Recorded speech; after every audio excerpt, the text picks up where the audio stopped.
combining like terms is a hugely important skill, and you really need to know what that vocabulary means. Like terms have the same variables with the same exponents. They have to be exactly the same.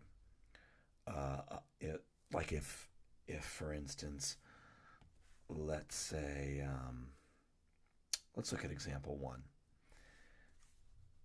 If this 8x had a squared on it, even though the 5x and the negative 8x squared have an x, they do have the same variable. They both have an x, but they don't have the same exponents. This x is to the first power, and this is to the second power, so they aren't quite like terms. We would call them unlike terms.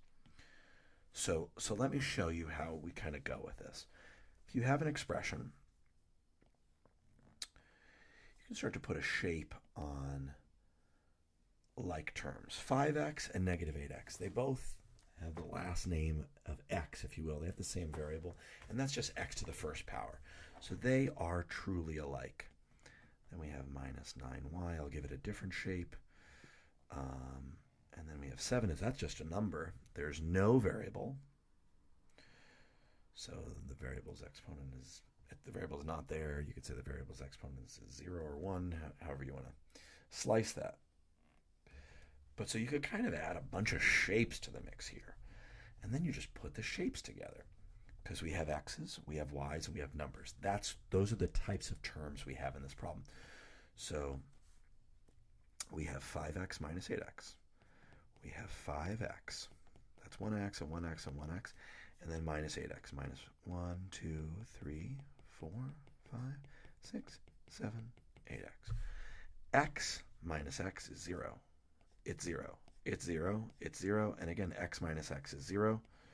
We still have negative 1x, negative 2x, negative 3x. So that was my little scratch work for putting 5x and negative 8x together. I got negative 3x.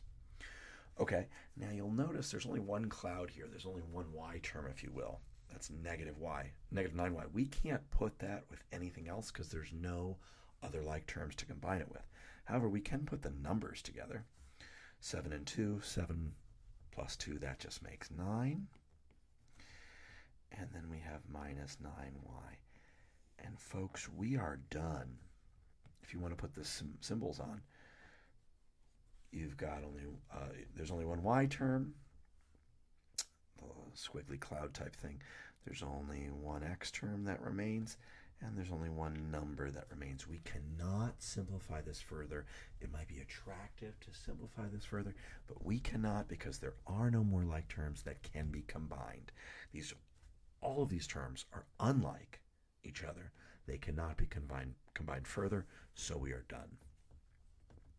Okay, so let's try and fit the definition. Like terms have the same variables and the same exponents. All right, so you can just give a shape to the first thing you see, reading from left to right. Okay, our x squareds have a circle. Oh, there's another x squared. Give it a circle.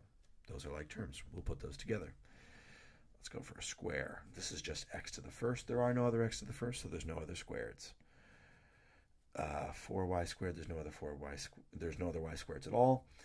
And I'm running out of shapes here, so I'm going for a crescent moon here. All right, every single one of these terms, I've accounted for all these terms. Almost every single one of these terms can't combine. I see there's one square, one cloud, one moon. The only ones that can go together are the x squareds. They are like terms. So 3x squared, think about what that means. That's x squared and x squared and x squared. And negative 7x squared, that's negative 1x squared, negative 2x squared, negative 3x squared, negative 4x squared, negative 5x squared, negative 6x squared, negative 7x squared. X squared minus x squared, that's no x squared, that's 0. Goodbye. Cancels. These are additive inverses, they cancel. So I still owe I still owe 4x squared. That's negative 4x squared. So that got combined with that. And then you can just write down all of the other terms, but you can't smush them together. You can't combine them and simplify this any further. There are no more like terms. We cannot simplify further. In our final answer, every term is a different shape. If you like that concept, you can roll with it, and that's fine. So we're done. We've combined everything we can combine. All right, so I've got a number. Let's put it together with, oh, there's no other numbers. Okay, I got a y squared. It's feeling triangle-y this time. I've got another y squared. I have negative y squared, positive y squared. Those are both triangles.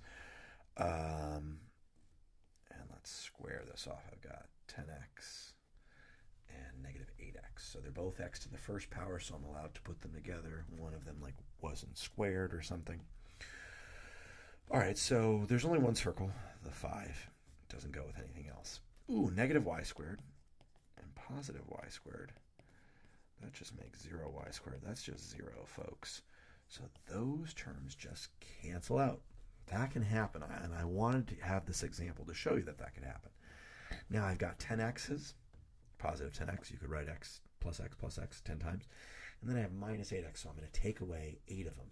Still, 2 of those x's will remain. So I accounted for the y squared and the negative y squared. Those were opposites. They made 0, so they're gone. I put together my x terms, right here and right here, and the 5 does not combine with it. You could say 5 plus 2x, or 2x plus 5 is typically how people would write this answer, having the x term first. So when you're combining like terms, if you want like making shapes and just carefully looking and saying, what do I got? I got some circles, I got some triangles, I got some squares. When I have one diamond, well, the diamond doesn't go with anything else. It's an unlike term.